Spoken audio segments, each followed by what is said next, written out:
Hey everyone, this is Elias from Match Media, and today we're going to be taking a look at the 2023 Mazda CX-30 2.5 Turbo. Yes, we are turbocharged in this review, Premium Plus package. Let's get started.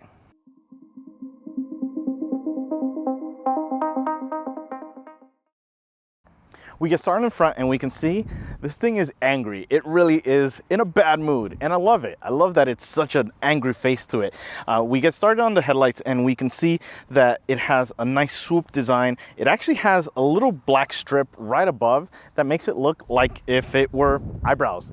And this actually eyelashes, and then this looks like the eyebrow because it kind of looks really angry by just coming a little bit down on the design, but it's really nice. The headlights have great output. One thing I was kind of confused is typically with cars you get a daytime running light where it's a kind of a small other light, but with this it's actually the headlight itself, so the low beam is what it's using that for. I love this chrome accent here on the front that is going to go ahead and frame around the grille, which is black. Love it. It looks really nice. We have the front facing camera here for the 360-degree camera system, which was really good. Even though it's a tinier screen, it's a more rectangular screen. It really was sharp, super sharp. So I love the system that we have there. Now this color, this blue color, I keep going back and forth with it. Right now that it's super cloudy, it looks very bland. You don't see any life to it. But on super sunny days, geez, this thing is incredibly sparkly. It really is, and it lightens up the blue significantly more. It's probably translating into camera more of a black color, but I don't know. It got to the point where I was hoping this was in red because Mazda's reds are just so incredible. But overall though, yeah, just hope for sunny days because you're gonna love this blue on sunny days. Down here we do have more of a plastic, just basic front lip, and we do have some nice little lights down here. Overall though, I do love this front. It looks aggressive, what I love about Mazda's design. So let's go ahead and see what we have under this big hood. We get under the hood and we have the Skyactiv G 2.5 liter turbocharged engine. It is cranking out 227 horsepower and 310 pound-feet of torque when you are on 87 octane. When you decide to pay a little bit more at the pump with 93, Mazda rates it at 250 horsepower and 320 pound-feet of torque. It is connected to the Skyactiv Drive 6-speed automatic and then to the iActive all-wheel drive with off-road traction assist. Now, a couple of things. It's actually pretty nice to see that Mazda actually publishes numbers when you are dealing with 87 octane, or if you decide to go 91 or 93 premium octane. So it's nice to see that. Not every brand does that. And yes, unfortunately, I don't know what I was filled up with when the car came to me, so I don't know if I was feeling the full, you know, premium octane power to it, but it felt great. So we have that turbo, and it is pretty big. I can see it here very easily, and that was one of the biggest things that when I drove the Mazda 3, and the 2.5 on its own is great, but if you really want that extra fun factor, you need that turbo. And I say need because, yeah, it's definitely going to deliver the extra power, especially when you're sending it through the all-wheel drive system, which was spectacular in this to deliver the power. But the funny thing with this, I keep mentioning, is that this engine is a four-cylinder, inline four-cylinder, but it sounds like a flat Subaru four-cylinder boxer engine. So yeah, be ready for that sound. And it's good. I like it. I like the little rumble that it has. The 6-speed has been fine. No issues there. It is a little bit slower on the downshifts, but upshifts are really good, whether you're using the paddle or you're letting it do it on its own. But overall though, this has been a nice power plant. I love this 2.5 turbo setup. And the fact that Mazda uses it in a lot of their engines, there's a reason why. Now I can't wait to see how that inline 6 from the CX-90 goes. Yeah, that should be fun. So let's go ahead and see what we have in those wheels and tires. We get down to the wheel and tire package, and we have this nice 18-inch wheel, and it is wrapped in the 215/55 Bridgestone Turanza tire. Now, a couple of things with this. I love the black wheel. I love the design. Very simple, nothing too extravagant, and it fits really well with the CX-30. And these tires have been awesome. I love the grip that they offer. Very predictable in feeling the grip, you know, being able to translate the road really well when you want it to. But it's just been a really great setup. The braking, awesome. I love the braking in this, the disc itself, the pad feel, the pedal feel, just everything has had a great performance with this system. Now, the all-wheel drive system has also been incredible in this, because the power distribution to these tires have been unbelievable. You feel everything that you want to feel when you're pushing the CX-30 in your sport mode. So it's been awesome. I can't praise the feel. Yes, there's so much feel to this CUV, which is rare in this segment when you get when you get to the CUV segment, but the performance of this has been incredible. Well, let's go ahead and see what we have on the side. We get to the side and we can see, yeah, this is a fairly compact SUV, hence CUV. So a couple of things. It is very forward heavy regarding design aspects to it. And yeah, you can see based on kind of a longer hood, a normal size cab area, and a shortened rear. So kind of like a roadster. Yeah, so just like I mentioned, yeah, we have that nice big hood. We have the headlights just kind of peeking over there, which is a nice little touch. We have the 18-inch wheels that look really good. I think those size are really nice. 18, I think, is the way to go. We do have this fender cover over here to give it a little bit more of a line.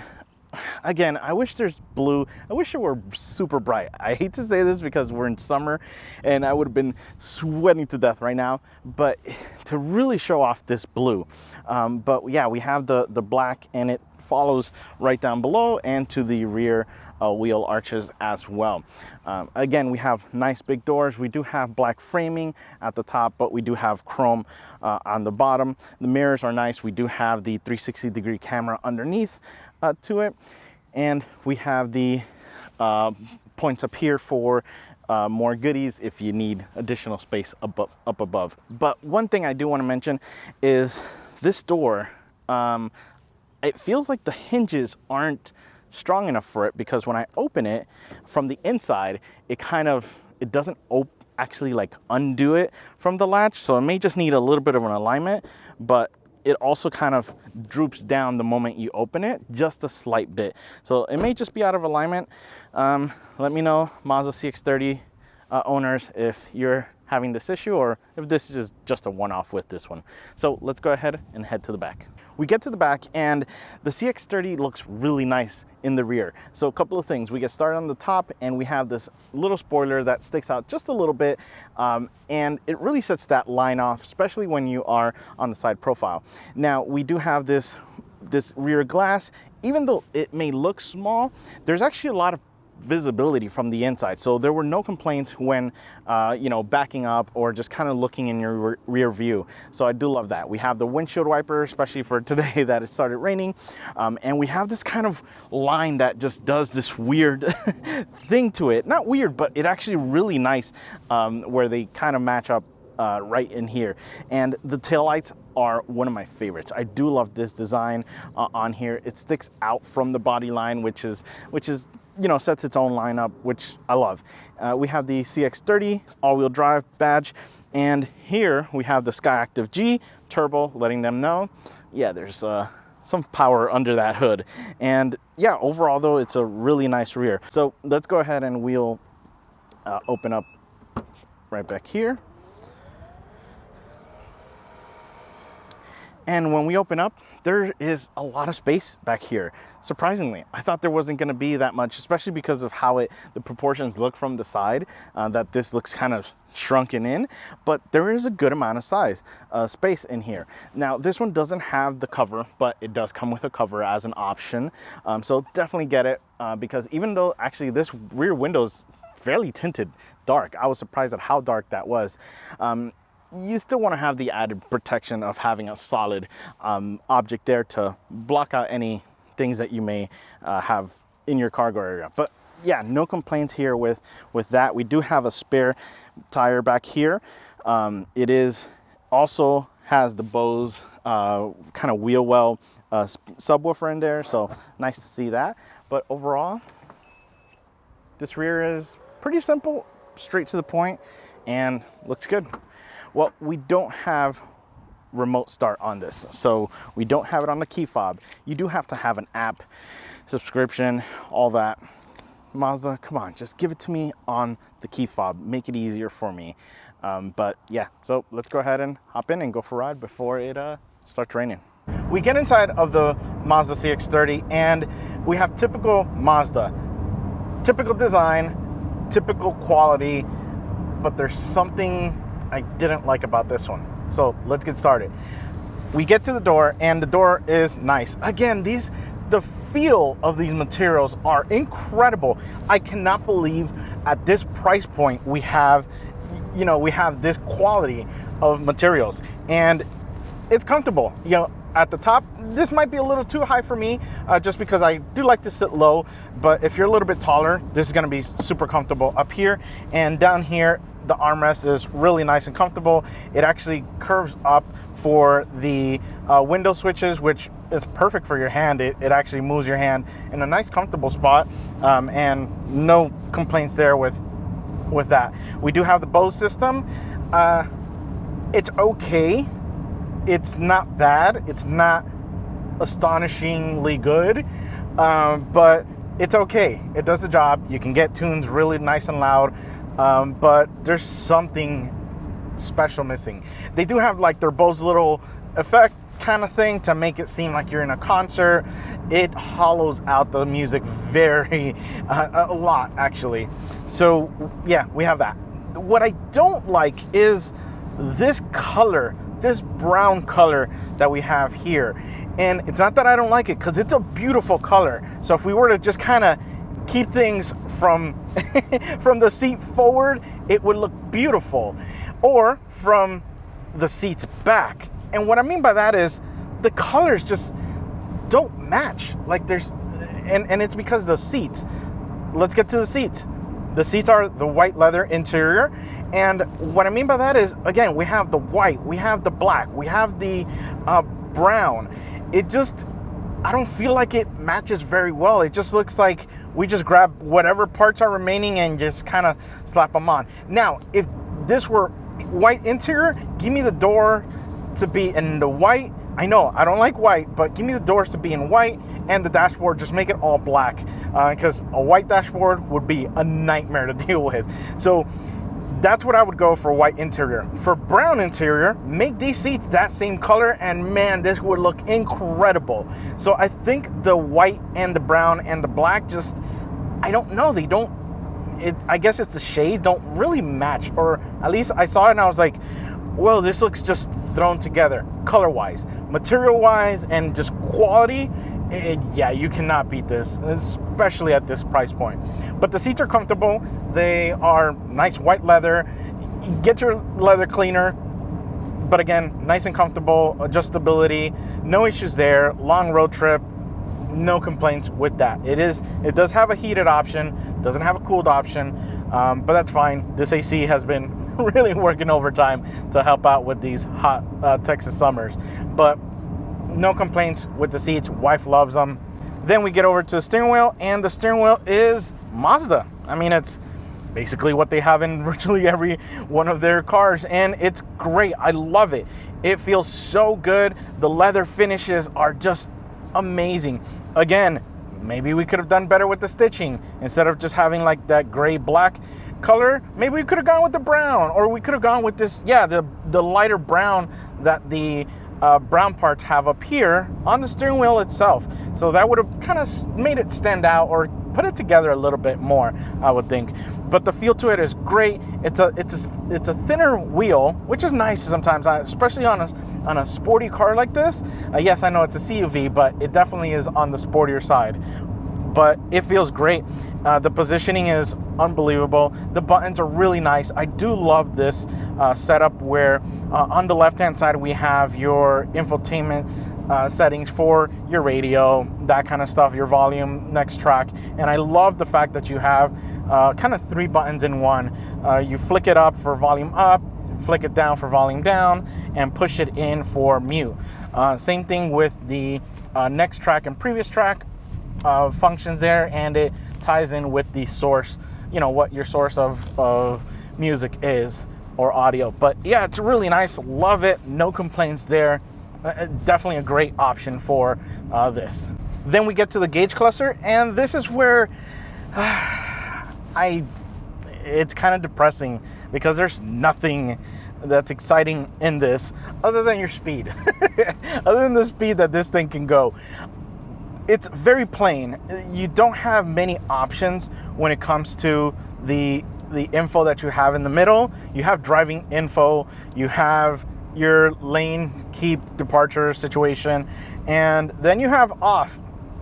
That's it. That's all you get in and it's a digital cluster in the middle.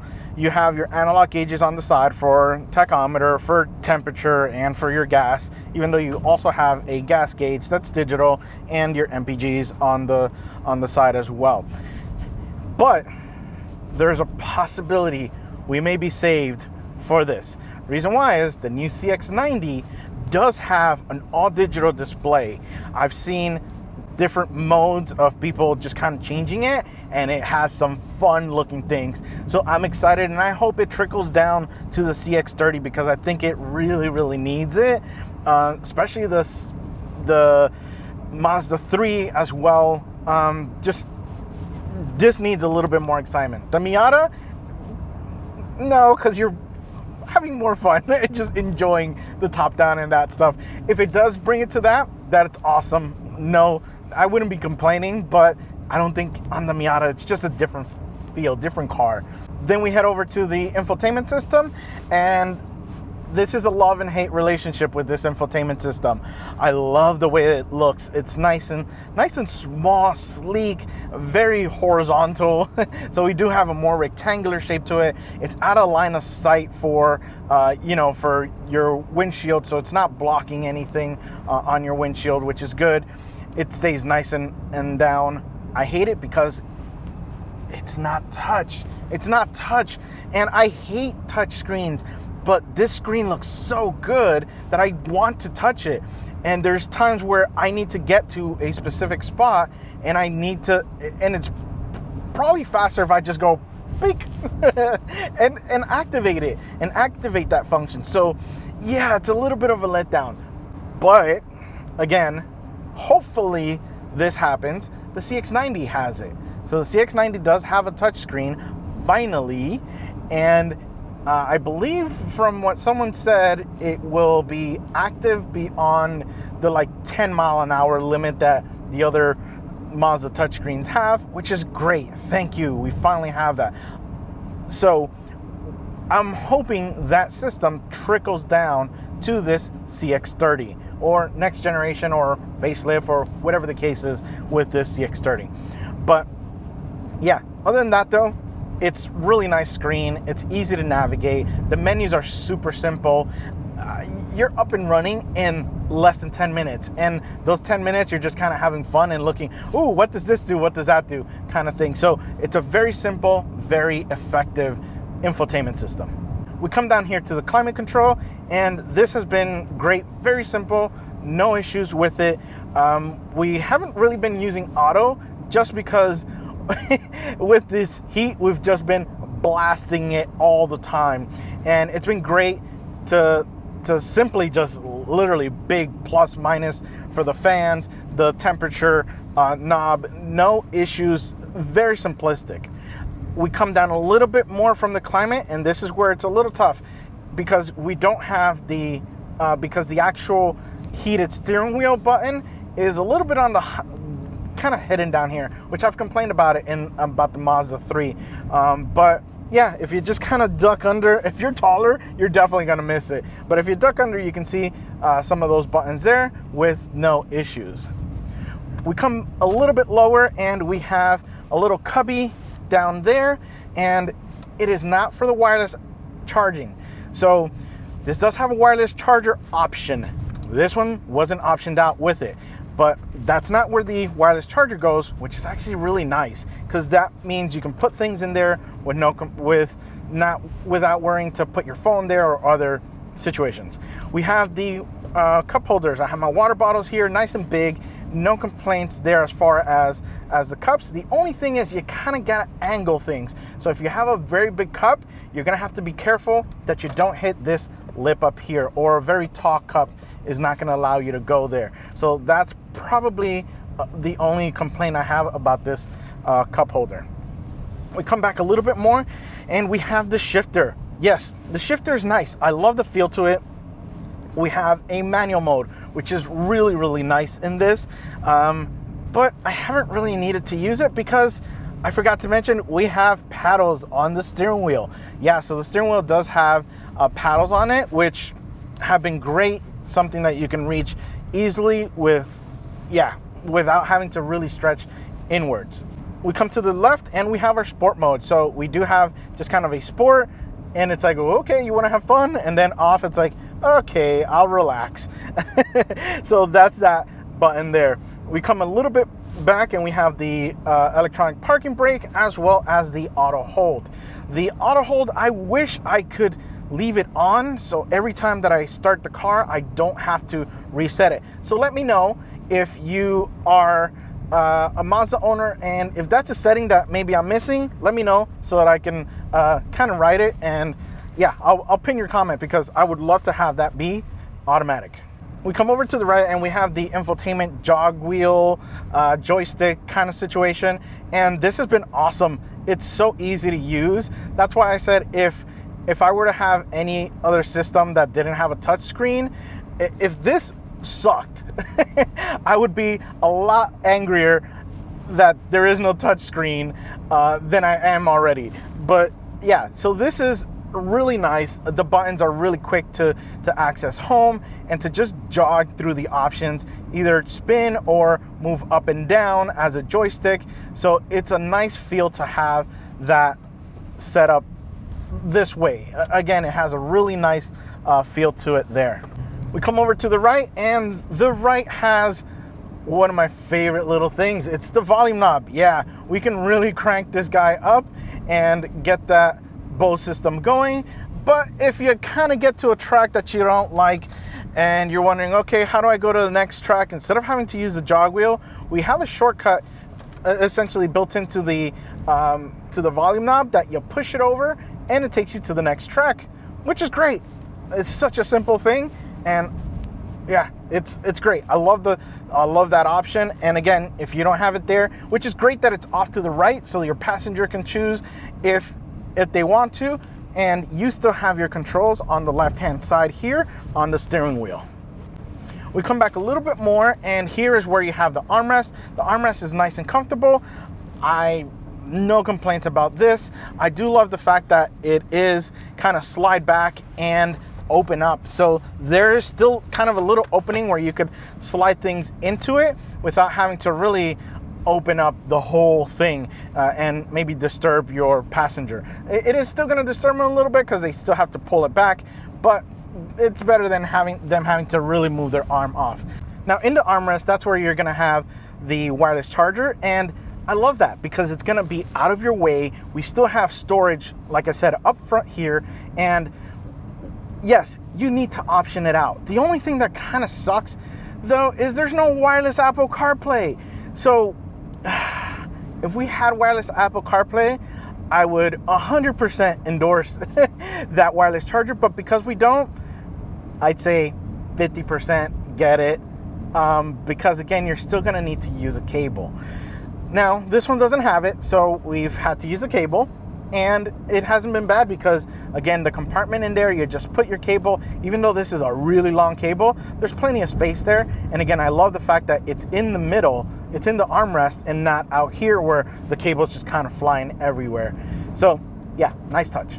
We get to the back, and the back is nice. Again, we have that white interior, white leather interior. If you got kiddos, good luck. So yeah, just be aware of that. It is a little bit on the smaller side in the back. So my kiddo, between my wife having to position her seat so that she's not too close to the front, and my kiddo's feet, yeah, it's not 100% comfortable back there. So just be aware if you have taller people, passengers you're going to be riding with, just kind of take that into consideration. Sit in the back, see how that feels back there. Then the cargo area is nice and big. We do have a good amount of space. This one doesn't have the cover in the back, but you do have the option of getting one, which you definitely want to for privacy and safety things. Even though that rear tinted glass is actually pretty dark. That was the big thing. I was like, whoa, this is for a factory vehicle. It actually was on the darker side. So yeah, you have good amount of storage back there. Now let's talk performance. We're dealing with the Skyactiv G 2.5 liter turbo engine. It is cranking out 227 horsepower and 310 pound-feet of torque. Now that is if you're running with 87 octane, but if you're running with 93 octane, you're dealing with 250 horsepower and 320 pound-feet of torque. That is connected to the Skyactiv Drive 6-speed automatic, and then to the iActive all-wheel drive with off-road traction assist. So we're gonna go ahead and put it in sport mode. We're gonna have the brake on, and we're gonna press the gas. Now there is a setting in the system that will allow us to actually have the brake and the gas at the same time. It was one that I was struggling to find for the Mazda 3 when I had that, but I was easily able to find it thanks to you guys, so thank you. So brake, it looks like it's a torrential storm right now, so we gotta go quickly. And we hold down, brake boost, and go. Oh, a little bit of wheel spin. Okay.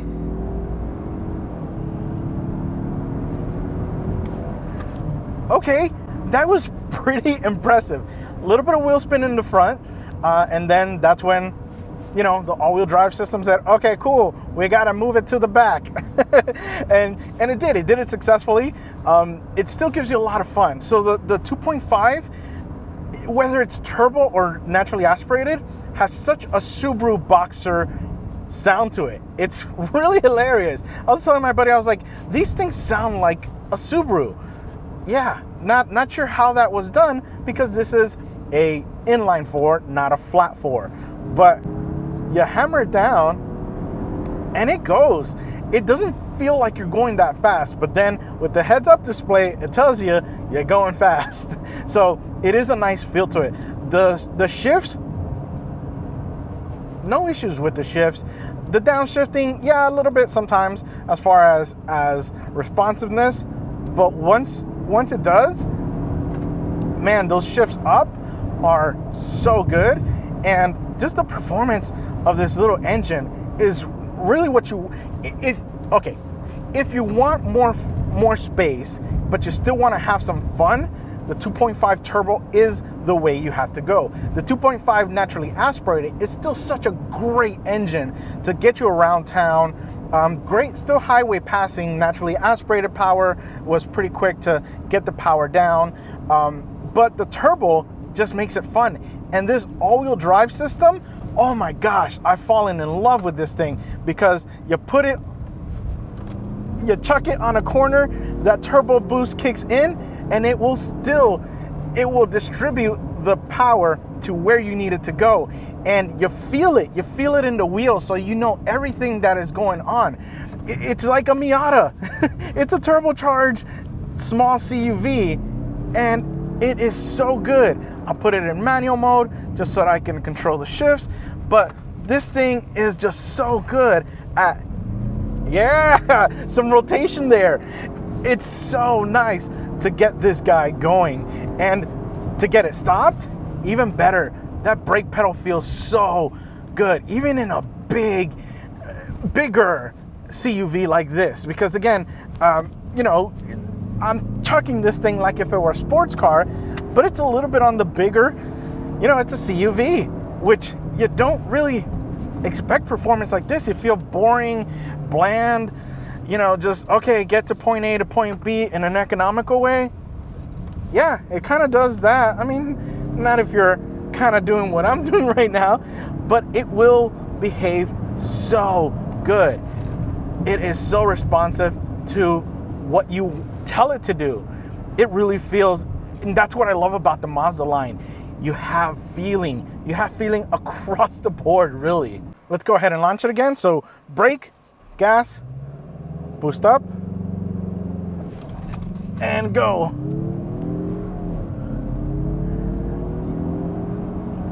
Yeah, like I said, it doesn't feel fast, but you look at that heads-up display and you're going a good amount.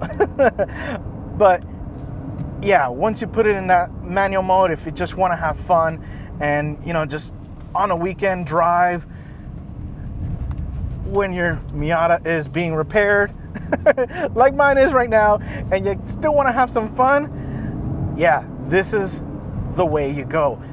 It's a small enough CUV that you don't have to deal with, you know, big gas guzzling situation with having issues with finding parking. But it's small enough, it's large enough that you could fit more people. You can, you know, fit more space in the back, you know, in the cargo area, things like that. What would I get other than this? I don't know, because this has, as a CUV segment, this has so much feel to it compared to a lot of other CUVs. I would say close to this, maybe the Lexus NX. Yeah, maybe, but yeah, we're talking about probably double the price, I believe. Yes, double the price or so on that. Just get two CX-30s. And again, it's not a perfect CUV by any means. There's still some things, like I mentioned, the infotainment screen, having it be touch would be nice, the gauge cluster, but it's small things that you kind of overlook when you're just having fun and you're just hammering it down. Well, hope you guys enjoyed my review of the Mazda CX-30. Looks like we just beat the storm. Remember, find the right gear. See ya.